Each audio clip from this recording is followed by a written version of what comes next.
لبیک اللہم لبیک، حرم کی مقدس فضاؤں میں گم ہوں میں، جنت کی ٹھنڈی ہواؤں میں گم ہوں، حرم کی مقدس فضاؤں میں گم ہوں میں، جنت کی ٹھنڈی ہواؤں میں گم ہوں۔ خوش آمدید کہیں گے آپ کو ٹرانسمیشن میں۔ یقین کیجئے کہ وقفے کے دوران بھی گفتگو کا سلسلہ نہیں تھم رہا۔ یہاں پہ آپ تو بریک پہ تھے، تو ہم یہاں پہ جو گفتگو کہہ رہے تھے ربط وہی چل رہا تھا۔ میں چلوں گا ایک دفعہ پھر عبدالمالک مجاہد صاحب کی جانب۔ سر کچھ اور بھی یادیں ہیں، کچھ اور بھی چیزیں ہیں جو آپ نے شیئر کرنی؟ نظامی صاحب، میں نا آپ کو عرض کرنا چاہوں گا کہ میں جب مدینہ شریف الحمدللہ ہماری دارالسلام کی برانچ ہے وہاں پر، جی تو میں جب وہاں کے لوگوں سے ملتا ہوں تو میں ان سے نا قرید کے مدینہ شریف کے حالات پوچھتا ہوں، ان کی روایات، جی، ان کی جو ہے نا پرانا ان کا کلچر کیسے تھا، کیسے وہ لوگ رہتے تھے۔ آپ کو تعجب ہوگا، مجھے وہ سعودی کبھی نہیں بھولا۔ اس نے کہا عبدالمالک، ہمارے آباء و اجداد، یعنی ہی واز ناٹ ایجڈ، لیکن اس نے کہا کہ ہم بچپن میں چھوٹی عمر میں، کہتے ہیں کئی مہینے ہمارے گھر میں حجاج آ کے رہتے تھے اور فری رہتے تھے، ان کا کھانا پینا رہائش ہر چیز فری ہوتی تھی۔ حجاج کرام آ کے ٹھہرتے، حجاج کرام ہمارے گھروں میں ٹھہرتے تھے، باقاعدہ گھر بنائے ہوئے تھے جو حجاج کرام کے لیے ہے، وقف ہیں۔ اچھا، پھر یہ تھا کہ ان کا جو تھا نا ایک ضیافت، دیکھیے ہمیں یہ ماننا پڑے گا، نبی علیہ الصلوۃ والسلام ہم سب کے ماں باپ قربان ہو، جس وقت آپ ہجرت کر کے پہنچے ہیں مدینہ شریف، تو آپ کا استقبال کرنے والے ابو ایوب انصاری رضی اللہ تعالیٰ عنہ، جس طریقے سے انہوں نے ضیافت کی، اور پھر سعد بن عبادہ رضی اللہ تعالیٰ، ان کے گھر سے ایک پورا صحن آتا تھا رسول اللہ صلی اللہ علیہ وسلم کی خدمت کے لیے، اور وہ ایک آدمی نہیں کھاتا، پورا یعنی صحن سمجھ ہیں، پورا بڑا پلیٹ یہ ہے۔ اچھا، یہ روایات آج بھی وہاں پر قائم ہیں۔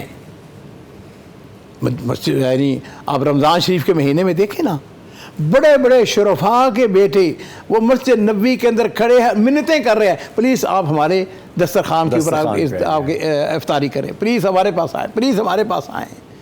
اچھا، میں نے بہت دفعہ لوگوں سے پوچھا کہ آپ کی روایات کیا ہیں؟ اتنی خوبصورت روایات ہیں، اتنی خوبصورت روایات ہیں، اتنی محبت کرنے والے، اتنے پیار کرنے والے۔ مجھے وہ سعودی یاد آ رہا ہے، ہمارا ایک دوست تھا، کہنے لگا عبدالمالک میں اپنے تمہیں گھر لے کے جانا چاہتا ہوں۔ لو جی، اپنے گھر لے کے گیا تو اس نے نا لکڑی کے برتن تھے، اس میں اس نے کھانا پیش کیا، اور جو پیور بدوی کھانے تھے نا، مجھے وہ بدوی کھانے بڑے پسند ہیں۔ جی، گرسان ہے، مرغوب ہے وغیرہ، تو میں بڑے شوق سے یہ کھانے کھاتا ہوں۔ آج بھی عرب جو ہیں وہ اپنی پرانی روایات کو نہیں چھوڑا انہوں نے۔ ایک اور میں آپ کو یہ کہنا چاہوں گا، اور ناظرین اکرام کو بھی، کہ جس کا کسی بھی وساطت سے رسول اللہ صلی اللہ علیہ وسلم کے ساتھ تعلق پیدا ہو گیا، جی، وہ اس دنیا کے اندر بھی عزت والا، اور انشاءاللہ آخرت میں تو ہے ہی ہے، دنیا کے اندر بھی اس کی عزت ہے ماشاءاللہ۔ اور چونکہ حج کا مہینہ ہے، حج کا موسم ہے، وہ شخص بڑا ہی خوش قسمت تھا جس نے نبی علیہ الصلوۃ والسلام کا حلق کیا۔ آپ نے پوری زندگی میں ایک ہی حج کیا، حجۃ الوداع کے موقع پر۔ آپ ذرا تخیل کریں نظامی صاحب، اس شخص کی خوش قسمتی کے کیا کہنے کہ جس کو رسول اللہ صلی اللہ علیہ وسلم نے فرمایا کہ بھائی آؤ میرے سر کے جو حلق ہے، وہ آپ نے سر مڈایا اپنا، تو رسول اللہ صلی اللہ علیہ وسلم نے جس وقت اس کو حکم دیا، ان کا نام تھا معمر بن عبداللہ۔ اچھا، یہ معمر بن عبداللہ جو ہیں، جس وقت انہوں نے نبی صلی اللہ علیہ وسلم ایک سائڈ جو ہے نا، جس وقت تو آپ نے آپ کے بال مبارک، یعنی یہ اس سے بڑی خوش قسمتی کیا ہو سکتی ہے کہ جس کو یہ بال مبارک میسر ہوں، یا جس کو آپ پتہ، تو آپ نے ابو طلحہ انصاری رضی اللہ تعالیٰ عنہ کو بلایا۔ ابو طلحہ انصاری جو ہیں، ان کو یہ آپ کے بال مبارک، منہ مبارک جو ہیں وہ عطا ہوتے ہیں، اور دوسری طرف کا تو عام لوگوں کے اندر وہ بال جو ہیں وہ تقسیم کیے گئے۔ اچھا، ہوا یوں جی کہ یہ جو منظر تھا، یہ جو موقع تھا، یہ جو سعادت تھی، معمر بن عبداللہ جو ہے ایک وقت گزرا، کئی سال کے بعد یہ چلے جاتے ہیں بصرہ میں، اچھا بصرہ کے اندر کسی شخص کو پتہ چلا کہ بھائی وہ معمر بن عبداللہ آیا ہے، کون ہے؟ یہ رسول اللہ صلی اللہ علیہ وسلم کا حلاق ہے. جی. اس نے ان کو اپنے گھر دعوت دی. اس نے کہا کہ بھی ایسا کرو، آج عشاء کے وقت میرے گھر میں آنا تم نے، اور تم نے میرے گھر آ کے کھانا کھانا ہے. ان کا ٹھیک ہے. یہ واقعہ مجھے سعودی عرب کے بہت بڑی شخصیت ہیں ڈاکٹر شیخ عائد القرنی، جن کی کتاب لا تحزن ڈونٹ بی سیڈ، بہت ہی عظیم کتاب ہے وہ. خیر انہوں نے مجھے خود سنایا یہ واقعہ. کہنے لگے ہوا جو کہ جس وقت انہوں نے کہا ٹھیک ہے میں آ جاؤں گا تمہارے گھر میں. جس وقت پہنچے تو دیکھا کہ جناب ان کا گھر جو ہے وہ کھچا کھچ بھرا ہوا ہے لوگوں سے، اور ان سے کہا گیا کہ آپ ہمیں یہ حدیث سنائیں، یہ واقعہ سنائیں کہ آپ نے رسول اللہ صلی اللہ علیہ وسلم کا کس طریقے سے آپ نے ہلاک کیا. چنانچہ وہ کہتے ہیں کہ میں نے ان کو یہ ساری حدیث سنائی، یہ سارا واقعہ سنایا. وہیں بیٹھے ہوئے ایک شخص نے ان سے درخواست کی. اس نے کہا آپ کی بڑی مہربانی ہوگی کہ آپ کل شام جو ہے وہ میرے گھر میں تشریف لائیں.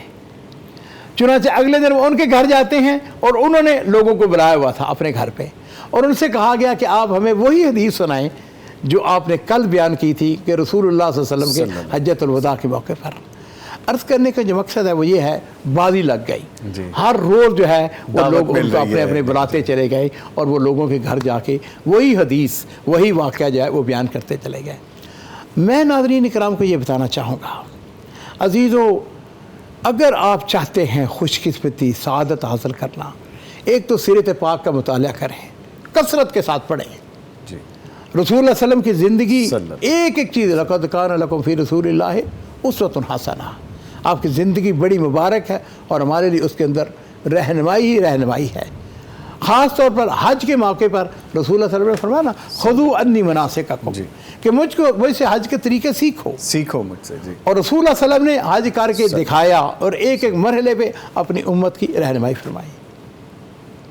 تو یہ وہ ساری اس میں سمجھنے کی بات تھی کہ سیرت کو پڑھیے، مطالعہ کیجیے، پھر ہی ہمیں زندگی گزارنے کے اسلوب سمجھ میں آ جائیں گے.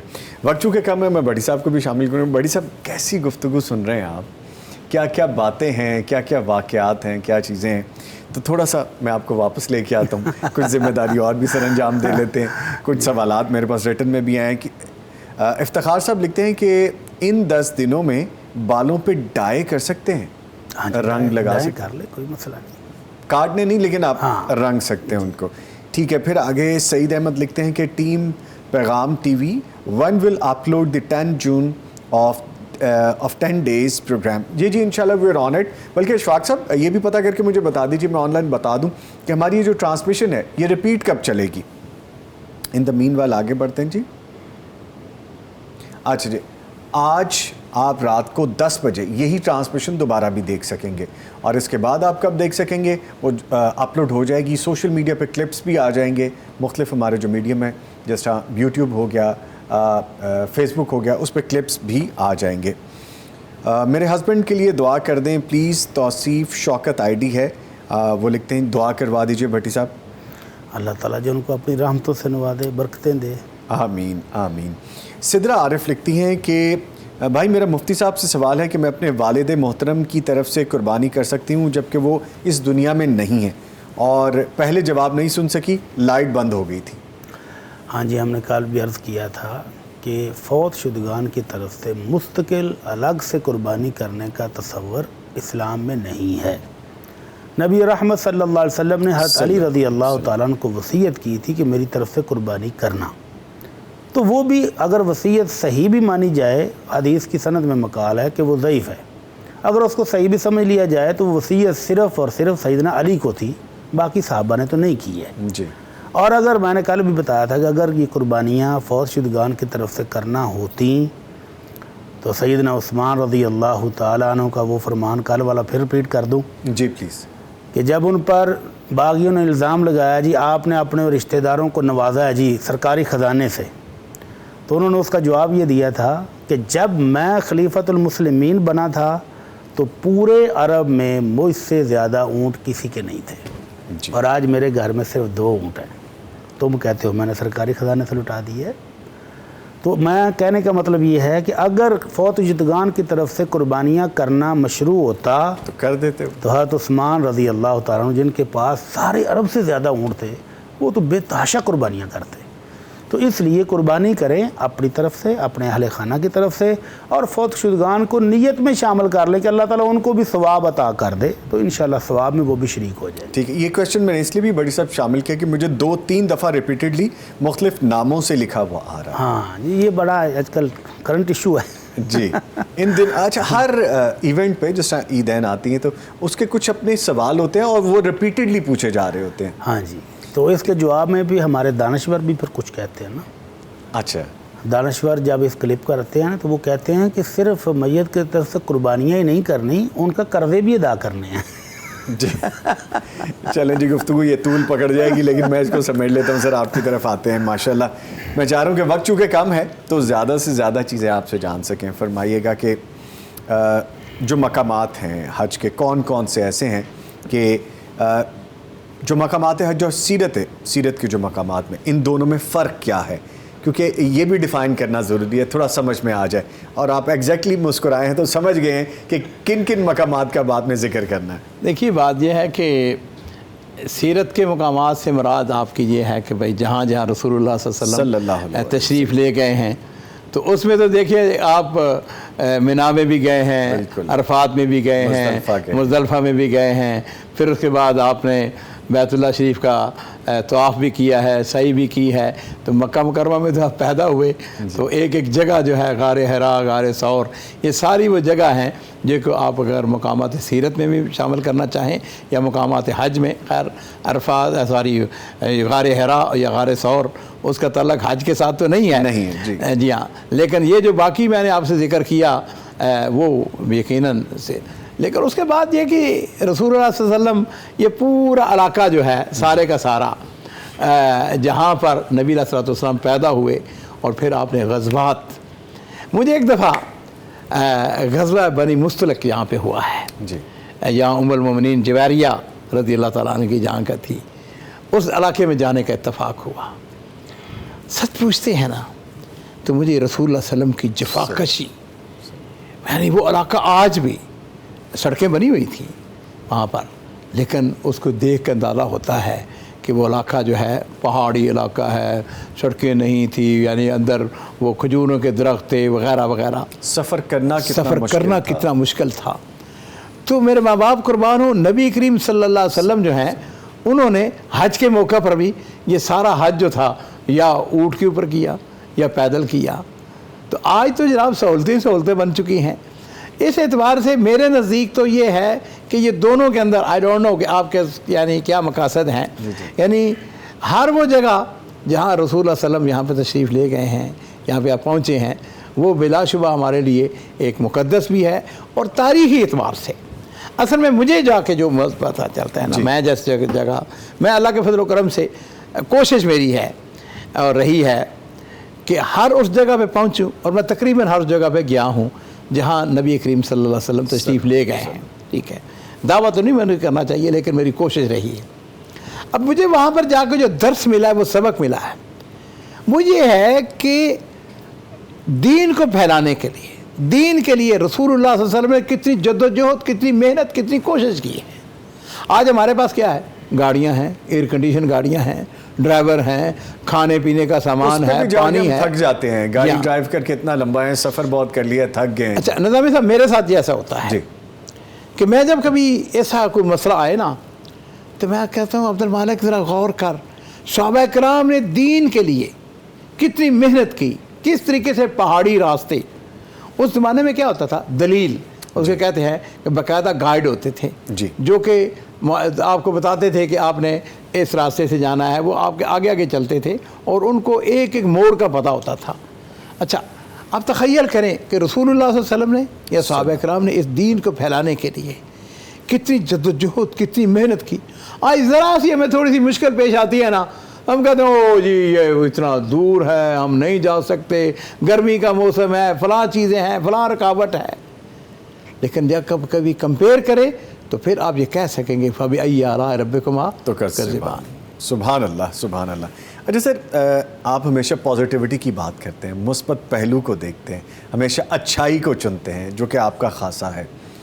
حج کا ایونٹ دنیا میں جس کی کوئی مثال نہیں ملتی، ایسے اتنے لوگوں کا اکٹھا ہونا کہیں مثال نہیں ملتی، مختلف رنگ و نسل، مختلف ممالک سے، مختلف زبانیں، مختلف کلچر، لیکن جب وہ اکٹھے ہوتے ہیں ایک جگہ پہ، آپ اس کو کس طرح سے دیکھتے ہیں؟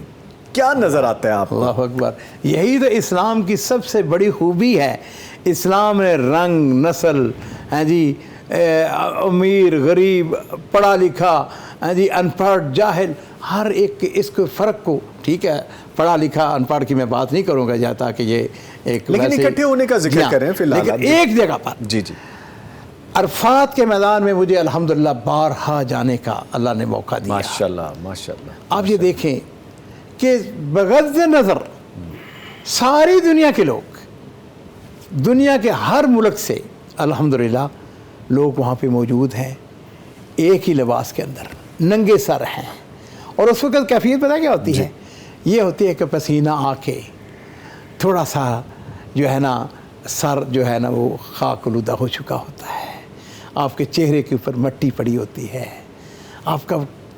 تو پھر اس وقت ساری دنیا کے لوگ جو کہ وہاں پر یعنی عرفات کے میدان کے اندر موجود ہیں، خاص طور پر عصر کے بعد جب دعاؤں کا سلسلہ شروع ہوتا ہے تو پھر وہ منظر دیکھنے والا ہوتا ہے. اور جس طرح حدیث شریف کے اندر آتا ہے، فرشتوں کے اندر اللہ تعالیٰ جو ہے وہ فخر کرتے ہیں، یہ دیکھو میرے بندے دنیا کے کونے کونے سے آئے ہیں. اور اللہ پھر پوچھتا ہے یہ کیا چاہتے ہیں؟ اللہ یہ تیری رضا چاہتے ہیں، یہ تجھے راضی کرنے کے لیے آئے ہیں. اس میں بڑے بڑے امیر ہیں، رؤسا ہیں، بادشاہ ہیں، ہاں جی، بادشاہوں کے اولادیں ہیں، دنیا کے امیر ترین لوگ اور عام آدمی سب کے سب یہاں پہ آئے ہوئے ہیں، اکٹھے ہیں. اور ان کے ہاتھ جو ہیں وہ تیری طرف بلند ہیں. اور اسی لیے حدیث شریف کے اندر آتا ہے کہ سب سے زیادہ ایک ہی وقت میں اللہ تعالیٰ عرفات کے دن اللہ تعالیٰ اپنے بندوں کو جہنم سے آزادی دے کے جنت میں داخل کرتے ہیں. سبحان اللہ. لہٰذا یہ دن جو ہے یہ اللہ سے مانگنے کا دن ہے. اور اس دن جو ہے بلا شبہ رنگ نسل ہر چیز امتیاز ختم ہو جاتا ہے. اور یہ پیغام حج کیا ہے؟ امن کا پیغام ہے، سلامتی کا پیغام ہے. اللہ اور ہم لوگوں کو یہ بتانا چاہتے ہیں کہ دیکھو یہ اسلام ہے. اس اسلام کے اندر بڑے چھوٹے غریب امیر کالے گورے اس سے کوئی فرق نہیں ہے. اور رسول اللہ صلی اللہ علیہ وسلم نے رنگ نسل اس کو ختم کر کے رکھ دیا. یہ اسلام ہے. میں اسی خوبصورت لائن پہ اختتام کروں گا اپنی ٹرانسمیشن کو. دل نہیں چاہتا کہ ایسے واقعات، ایسی روایات، اپنا ایسا اصل ہم سن رہے ہوں، جان رہے ہوں، تعلیم حاصل کر رہے ہوں تو بات رکے. لیکن چونکہ وقت کے قیدی رہتے ہیں، مجبوری ہے، مجھے رخصت لینی ہے. میں بہت شکریہ ادا کروں گا سر عبدالمالک مجاہد صاحب، آپ تشریف لائے، آپ کا آنے کا بہت شکریہ. اور میں ایک شکریہ پرسنلی بھی کرنا چاہوں گا کہ میرے علم میں آج آپ نے اضافہ کیا. Thank you very much. ان کے ساتھ میں شکریہ ادا کروں گا مفتی مولانا محمد اجمل بھٹی صاحب کا. بھٹی صاحب آپ کا بھی بہت شکریہ. آج تو ہم صرف سننے والوں میں سے تھے کہ ہم نے بہت کچھ سیکھا، بہت کچھ جانا. تھینک یو ویری مچ جی، ونس اگین بہت شکریہ. لیجیے اس کے ساتھ ہی ٹرانسمیشن اپنے اختتام کو پہنچتی ہے. جو سنا ہے اس پہ عمل کر لیجئے گا. یہی دین اسلام ہے جو ہمیں سکھاتا ہے کہ اللہ تعالیٰ کی خوشنودی حاصل کرنی ہے. اور حج اس کی بہترین مثال ہمارے سامنے ہے. ہمارا رنگ، نسل، ہماری شہریت، ہماری زبان، ہم کوئی بھی ہوں، ہمارا سوشل سٹیٹس کچھ بھی ہو، ہماری جیب میں کتنا پیسہ ہے، ہمارے پاس کھانے کے لیے کتنا راشن موجود ہے، ہم کتنے آسودہ ہیں یا ہم کتنے بدحال ہیں، ہمارے پاس قسم پرسی کی چاہے زندگی ہے، لیکن اس کی بارگاہ میں ہم سب برابر ہیں. تو اپنے آپ کو اگر آگے لے کے جانا ہے تو اس کے احکامات پہ عمل کرنا ضروری ہے. حج اس کی بہترین مثال ہمارے سامنے ہے. اس کے ساتھ ہی نوید نظامی اور پوری ٹیم کو اجازت دیجیے. کل پھر ملاقات ہوگی. تب تک کے لیے اللہ حافظ. لبیک اللہم لبیک. حرم کی مقدس فضاؤں میں گم ہوں میں، جنت کی ٹھنڈی ہواؤں میں گم ہوں. حرم کی مقدس فضاؤں میں گم ہوں میں، جنت کی ٹھنڈی ہوا